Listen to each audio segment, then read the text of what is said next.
ত্রিপুরা রাজ্যে বাড়ছে অবৈধ বাংলাদেশির ছড়াছড়ি।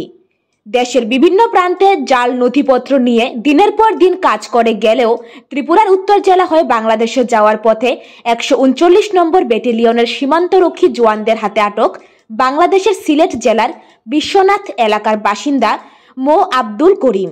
সাথে আটক ভারতীয় 2 দালালও।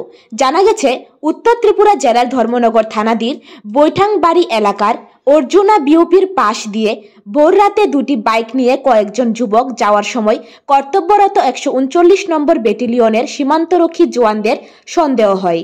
তখন বাইক দুটিকে তাড়া করে আটকে বাইক থেকে 3 যুবককে তল্লাশি করলে জওয়ানদের সন্দেহ আরো ঘনীভূত হয়।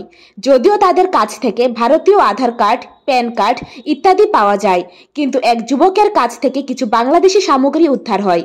পরে জওয়ানরা ধৃতদের জিজ্ঞাসাবাদ চালালে মোহাম্মদ আব্দুল করিম নামের এক যুবক জানায় সে বাংলাদেশের সিলেট জেলার বিশ্বনাথ এলাকার বাসিন্দা।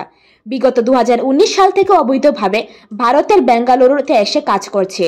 বেঙ্গালুরুতে এক দালাল মারফত 40,000 টাকার বিনিময়ে সে জাল Aadhaar card, pan card, birth certificate, driving licence সহ শিক্ষাগত সার্টিফিকেট বানিয়ে নেয়। এই নিয়ে সে তৃতীয়বার বাংলাদেশে যাচ্ছিল। বাংলাদেশ থেকে ভারতে প্রথমবার প্রবেশের সময় বাংলাদেশের জাকির সাকিল নামের 2 দালাল টাকার বিনিময়ে ভারতে প্রবেশ করিয়ে দেয়। আর ভোরে নিজ দেশে ফেরার পথে ঢেপাছড়া এলাকার শান্টু ওরাং এবং পিন্টু ওরাং নামের 2 ভাইকে তাদের টাকার বিনিময়ে সাহায্য করেছিল।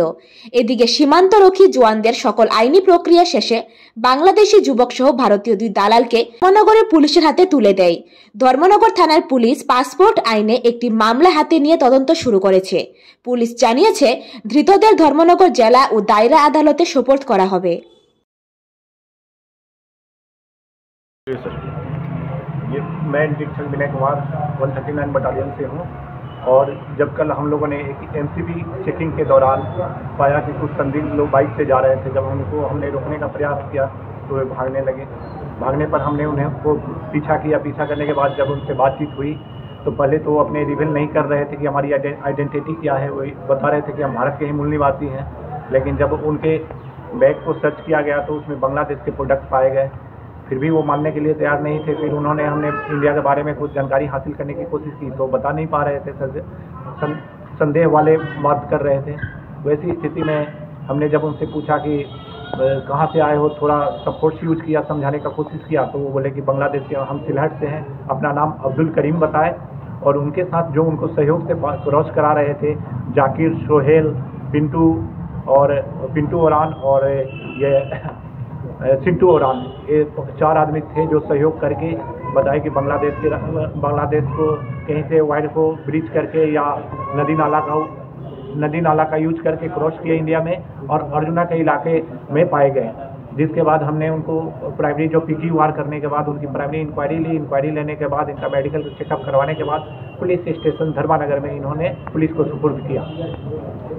सर, हम लोग को जानकारी मिला है कि कुछ फर्जी डॉक्यूमेंट भी है इंडिया में। हाँ, इनके पास ये पहले भी 2 बार, जैसे इन्होंने अपने इन्फॉर्मेशन में बताया कि पहले भी 2 बार ये बेंगलोर गए हैं और वहाँ से इन्होंने फर्जी डॉक्यूमेंट 40,000 रुपये खर्च करके Aadhaar card, pan card, driving licence और एजुकेशन का भी डॉक्यूमेंट्स तैयार कर रखे हैं, फर्जी डॉक्यूमेंट्स, जिसके आधार पर ये इंडिया में इजीली। Bureau report, जनदर्पण।